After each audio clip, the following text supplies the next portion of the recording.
Nasaan na siya? Dinala mo ba sa akin si Kael?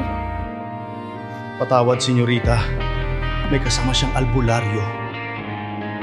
At ang dayo, lumaban po. Sinuntok niya ako. Kaya napilitan akong ibalibag siya sa sahig. Bakit mo sinaktan ng taong mahal ko, Oscar?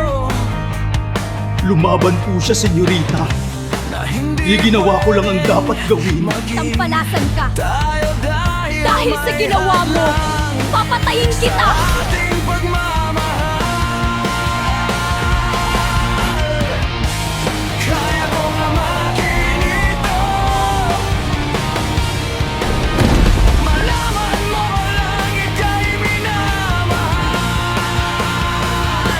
Kahit buhay ko pang kapalit sa ating pag-ibig, gagawin ko ito dahil hindi ko mapigilan ang sarili na hindi ka makikita.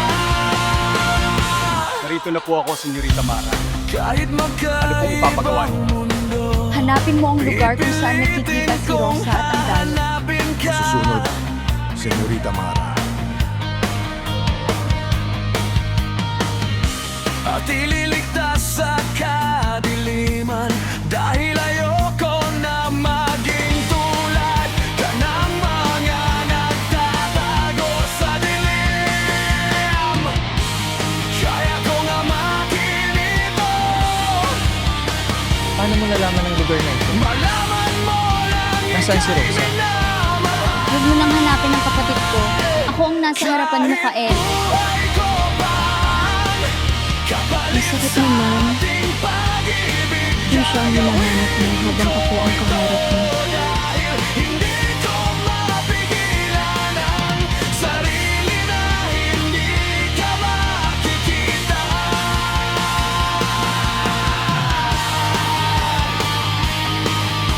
Mahal na mahal kita, Kael. Lahat gagawin ko para sa'yo.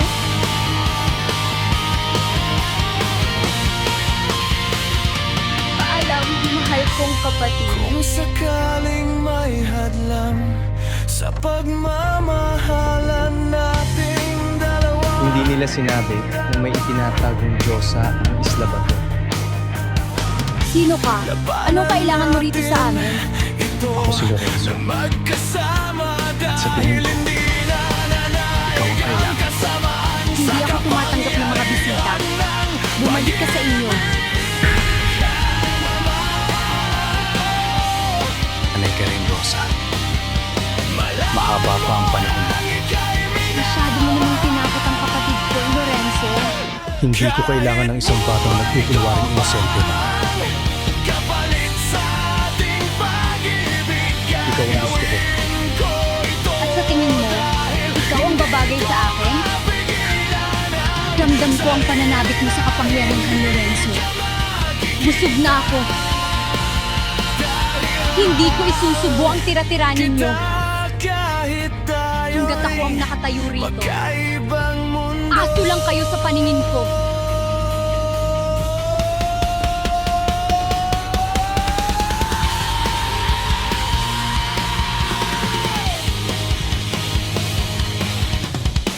Ikaw rin ang luluhod sa aking Mara.